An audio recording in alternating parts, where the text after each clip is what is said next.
My dear friends, તમે સાપ-સીડીની રમત રમેલા છો? તમે અગર સાપ-સીડીની રમત રમવા માંડશો ને, તો સફળ કેમ થવું ને એ આવડી જશે. કારણ કે સાપ-સીડીની રમતમાં શું મગજમારી છે ખબર? કે માળું હાળું 99 ઉપર પહોંચીએ ને એટલે સાપ આવે. વચ્ચે વચ્ચે તો નાના આવ્યા જ રાખે. દોસ્તો, જિંદગીમાં પણ આવું જ છે.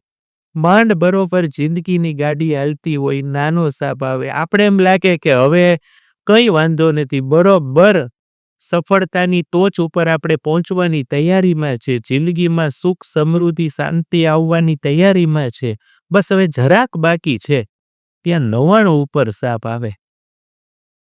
બની શકે આવું મારી જિંદગીમાં પણ બન્યું હોય, આપની જિંદગીમાં પણ બન્યું હોય, અને ન બન્યું હોય તો બની પણ શકે છે. ત્યારે દોસ્તો, સાપ-સીડીની રમત અને 99 આ હંમેશા યાદ રાખવું કે જિંદગીમાં આવું પણ બની શકે છે. જેટલું વહેલું આવી જાય ને એટલું વહેલું સારું. એટલે સાપ-સીડી યાદ રાખજો તો સફળતા મળવી એ સહજ છે. Thank you.